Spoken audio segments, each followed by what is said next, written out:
نحمدہ و نصلی علی رسولہ الکریم اما بعد۔ قیامت کی نشانیوں میں سب سے پہلی علامت آپ صلی اللہ علیہ وسلم کا وجود مسعود اور آپ صلی اللہ علیہ وسلم کی وفات ہے۔ آپ صلی اللہ علیہ وسلم نے جتنی قیامت کی نشانیوں کو بیان فرمایا تھا ان میں سے آج ہم علامات صغریٰ یعنی قیامت کی چھوٹی نشانیاں جو آپ صلی اللہ علیہ وسلم کی وفات سے ظہور امام مہدی تک وجود میں آئیں گی، آج ہم ان کو بیان کریں گے۔ حضرت حذیفہ رضی اللہ تعالیٰ عنہ سے روایت ہے کہ حضور اقدس صلی اللہ علیہ وسلم نے ارشاد فرمایا کہ قیامت کے قریب 72 باتیں پیش آئیں گی۔ لوگ نمازیں غارت کرنے لگیں گے، یعنی نمازوں کا اہتمام ہی ختم ہو جائے گا۔ امانت ضائع کرنے لگیں گے، یعنی جو امانت ان کے پاس رکھی جائے گی اس میں خیانت کرنے لگیں گے۔ سود کھانے لگیں گے، جھوٹ کو حلال سمجھنے لگیں گے، یعنی جھوٹ کو ایک فن اور ہنر سمجھا جائے گا۔ معمولی باتوں پر خون ریزیاں ہونے لگیں گی، ذرا سی بات پر دوسرے کی جان لے لی جائے گی۔ اونچی عمارتیں بنائی جائیں گی، دین بیچ کر دنیا جمع کی جائے گی۔ قطع رحمی یعنی رشتہ داروں سے بدسلوکی ہوگی۔ انصاف نایاب ختم ہو جائے گا، جھوٹ سچ بن جائے گا، لباس ریشم کا پہنا جائے گا، ظلم عام ہو جائے گا، طلاقوں کی کثرت ہوگی، ناگہانی موت عام ہو جائے گی، یعنی ایسی موت عام ہو جائے گی جس کا پہلے سے پتہ ہی نہیں ہوگا۔ اچانک پتہ چلے گا کہ فلاں شخص ابھی زندہ تھا، ٹھیک ٹھاک تھا اور ابھی مر گیا۔ خیانت کرنے والے کو امین سمجھا جائے گا، امانت دار کو خائن سمجھا جائے گا، جھوٹے کو سچا سمجھا جائے گا اور سچے کو جھوٹا سمجھا جائے گا۔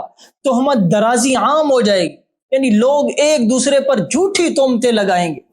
بارش کے باوجود گرمی ہوگی، لوگ اولاد کی خواہش کرنے کی بجائے اولاد سے کراہیت کریں گے، یعنی جس طرح لوگ اولاد کے لیے دعائیں مانگتے ہیں اس کے بجائے لوگ یہ دعائیں مانگیں گے کہ ہماری اولاد ہو ہی نہ۔ کمینوں کے ٹھاٹھ ہوں گے، یعنی کمینے لوگ بڑے ٹھاٹھ سے عیش و عشرت کی زندگی گزار رہے ہوں گے۔ شریفوں کا ناک میں دم آ جائے گا، یعنی شریف لوگ شرافت کو لے کر بیٹھیں گے تو دنیا سے کٹ جائیں گے۔ امیر اور وزیر جھوٹ کے عادی بن جائیں گے، یعنی سربراہ حکومت اور اس کے مددگار وزراء جھوٹ کے عادی بن جائیں گے اور صبح و شام جھوٹ بولیں گے۔ امین خیانت کرنے لگیں گے، سردار ظلم پیشہ ہوں گے، عالم قاری بدکار ہوں گے، یعنی عالم بھی ہوں گے، قرآن کریم کی تلاوت بھی کر رہے ہوں گے مگر پھر بھی بدکار ہوں گے، العیاذ باللہ۔ لوگ جانوروں کی کھالوں کا لباس پہنیں گے مگر ان کے دل مردار سے زیادہ بدبودار ہوں گے، یعنی لوگ جانوروں کی کھالوں سے بنے ہوئے اعلیٰ درجے کے لباس تو پہنیں گے لیکن ان کے دل مردار سے زیادہ بدبودار ہوں گے۔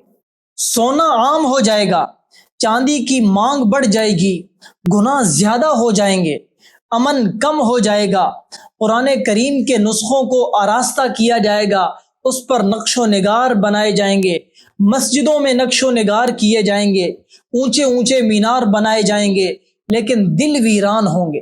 شرابیں پی جائیں گی، شرعی سزاؤں کو ختم کر دیا جائے گا، لونڈی اپنے آقا کو جنے گی، یعنی بیٹی ماں پر حکومت کرے گی اور اس کے ساتھ ایسا سلوک کرے گی جیسے آقا اپنی کنیز کے ساتھ سلوک کرتا ہے۔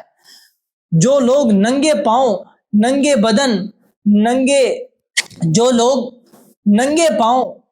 بدن غیر مہذب ہوں گے وہ بادشاہ بن جائیں گے، یعنی کمینے اور نیچ ذات قسم کے لوگ وہ بادشاہ ہوں گے۔ تجارت میں عورت مرد کے ساتھ شرکت کرے گی، مرد عورتوں کی نقالی کریں گے، عورتیں مردوں کی نقالی کریں گی۔ غیر اللہ کی قسمیں کھائی جائیں گی، یعنی قسم تو صرف اللہ کی یا اللہ کی صفت کی اور قرآن کی کھانا جائز ہے، دوسری چیزوں کی قسم کھانا یہ تو حرام ہے، لیکن اس وقت لوگ اور چیزوں کی قسمیں کھائیں گے۔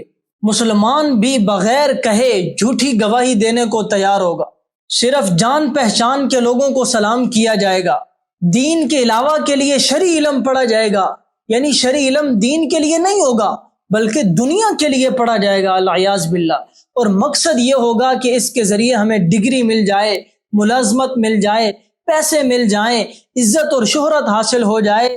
ان مقاصد کے لیے دین کا علم پڑھا جائے گا۔ آخرت کے کام سے دنیا کمائی جائے گی۔ مال غنیمت کو ذاتی جاگیر سمجھا جائے گا۔ مال غنیمت سے مراد قومی خزانہ ہے، یعنی قومی خزانے کو ذاتی جاگیر اور ذاتی دولت سمجھ کر کے اس کے ساتھ معاملہ کیا جائے گا۔ امانت کو لوٹ کا مال سمجھا جائے گا، یعنی اگر کسی نے امانت رکھوا دی تو سمجھیں گے کہ یہ لوٹ کا مال حاصل ہو گیا۔ زکوٰۃ کو جرمانہ سمجھا جائے گا۔ سب سے رذیل آدمی قوم کا لیڈر اور قائد بن جائے گا، یعنی قوم میں جو شخص سب سے زیادہ بدخصلت انسان ہوگا اس کو قوم کے لوگ اپنا قائد اور ہیرو بنا لیں گے۔